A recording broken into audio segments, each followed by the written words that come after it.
Assalamualaikum warahmatullahi wabarakatuh.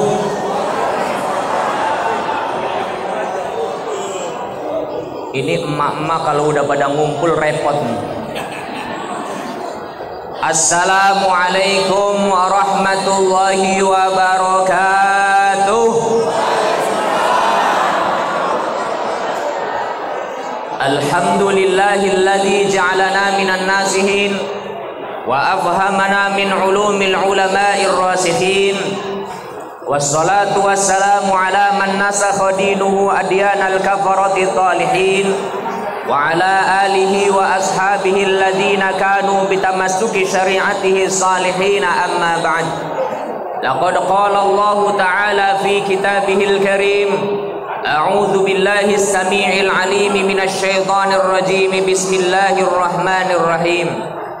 Ya ayyuhan nasu taqu rabbakumul ladzi khalaqakum min nafsin wahidah wa khalaqa minha zawjaha wa batha minhuma rijalan katsiran wa nisaa'a wattaqullaha alladzi tasaaluna bihi wal arham innallaha kana 'alaikum raqiba. Shadaqallahul azim.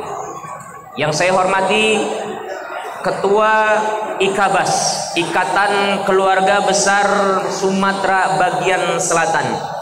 Yang saya hormati para tokoh sesepuh daripada IKABAS, yang semoga semuanya senantiasa diberikan kesehatan oleh Allah Subhanahu wa taala, sehingga di tahun-tahun berikutnya kita bisa berkumpul kembali dalam keadaan sehat walafiat, dalam keadaan yang lebih bahagia. Allahumma amin ya rabbal alamin. Ini dijelaskan oleh Allah di dalam Quran surah Ali Imran ayat 112. Ayat berapa Bapak Ibu? 112. Apa kata Allah? Duribat alaihimudz zillatu ainama thuqifu. Seseorang itu dijadikan hina hidupnya, susah hidupnya, ainama thuqifu, dimanapun ia berada. Ia di Sumatera, ia susah. Ia pindah ke Jawa, ia susah. Ia pindah ke Sulawesi, ia susah. Ia pindah ke Papua, ia susah. Kata Allah, ainama thuqifu, dimanapun ia berada, ia akan susah hidupnya, tidak mendapatkan kebahagiaan pada dirinya. Illa bihablim minallah, kecuali orang-orang yang mempunyai hubungan yang baik dengan Allah Subhanahu wa taala, wa hablim minan nas, dan mempunyai hubungan yang baik dengan sesama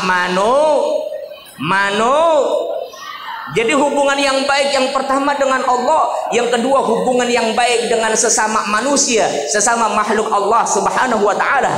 Makanya saya teringat beberapa tahun yang lalu, sekitar 8 tahun yang lalu, ketika saya ada ceramah di salah satu perusahaan minyak besar di Indramayu.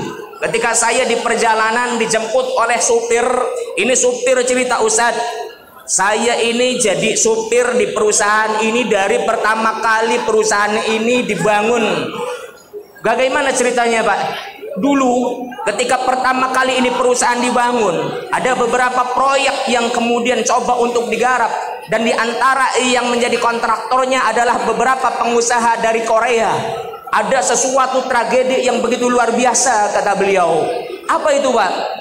Ketika kontraktor itu kemudian selesai menyelesaikan tugasnya, membangun beberapa proyek yang sudah diamanatkan kepadanya, kemudian ini kontraktor diamati, ternyata tidak sesuai dengan apa yang direncanakan. Lalu kemudian ini kontraktor masuk ke dalam mobilnya dan kemudian langsung menceburkan diri ke tengah lautan, alias bunuh diri. Ketika sang supir bercerita, saya teringat dengan apa yang disampaikan oleh Allah. Benar kata Allah di dalam Al-Imran ayat 112. Seseorang akan dijadikan susah hidupnya, ainama thuqifu, dimanapun ia berada, illa bihablim minallah, kecuali mereka yang mempunyai hubungan yang baik dengan Allah Subhanahu wa taala. Saya ingat bahwa itu kontraktor, rupa-rupanya ia itu kan dari Korea, dan kita tahu sendiri Korea, mereka mayoritas ateis, mereka mayoritas komunis, tidak mempercayai Tuhan Sang Maha Pencipta, terlebih lagi mempercayai Allah Subhanahu wa ta'ala. Berarti apa? Dia tidak mempunyai hubungan yang baik dengan Allah Azza wa Jalla, sehingga benar apa yang disampaikan Allah dimanapun ia berada. Bahkan ketika ia menjadi bos sekalipun, menjadi saudagar kaya sekalipun, ia tidak akan pernah hidup bahagia dalam menjalani kehidupannya. Sehingga karena dia tidak mempunyai hubungan yang baik dengan Allah, pikirannya buntu. Ketika ada masalah yang dihadapi, kayaknya nggak ada solusi lain kecuali bunuh diri. Oh, ini ayat Allah. Benar kata Allah. Makanya di sini harus kita jadi pelajaran. Kalau kita punya hubungan yang baik dengan Allah, Bapak Ibu sekalian, insya Allah, jangankan masalah sepele, jangankan masalah remeh-temeh, masalah besar sekalipun yang sedang dihadapinya, ia yakin bahwa akan ada Allah yang menolongnya. Hasbunallah wa ni'mal wakil, ni'mal maula wa ni'man nasir. Makanya beda orang-orang yang imannya mantap sama orang-orang yang imannya, mohon maaf lahir dan batin, iman-imanan, beda. Kalau orang yang imannya mantap, ada masalah ekonomi keluarganya, ada masalah dengan saudaranya, ia yakin akan ada Allah yang menolongnya dengan janji Allah, wa man yattaqillaha yaj'al lahu makhraja wa yarzuqhu min haitsu la yahtasib.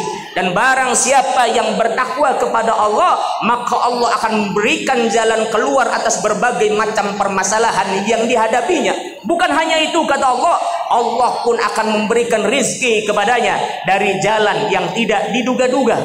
Maka kata Allah, huwallazi anzala sakinata fi qulubil mu'minin. Dialah Allah yang akan menurunkan as-sakinah, menurunkan rasa tenang di dalam hati orang-orang yang beriman. Usaha bangkrut lagi, usaha lagi bangkrut lagi, tenang ia jalani hidupnya. Karena apa? Karena dia yakin bahwa semuanya itu adalah ujian dari Allah Subhanahu wa ta'ala. Nyari jodoh ke sana kemari nggak dapat, di kampung halaman Sumatera nggak dapat, pindah ke Jawa kirain bakal dapat jodoh orang Jawa, sampai sekarang nggak dapat jodoh. Pindah ke Cirebon, pindah ke berbagai daerah, tidak kunjung dapat jodoh.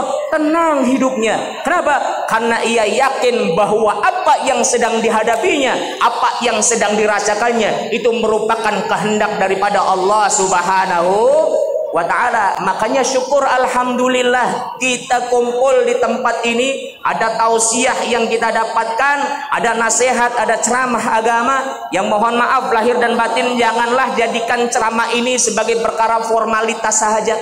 Jadikanlah tausiah ini sebagai pesan, sebagai nasihat bahwa ternyata ada beberapa hal yang harus kita perbaiki apabila kita mengaku sebagai umat Rasulullah Muhammad sallallahu alaihi wasallam yang hendak mendapatkan kebahagiaan, ketenangan dalam menjalani kehidupannya.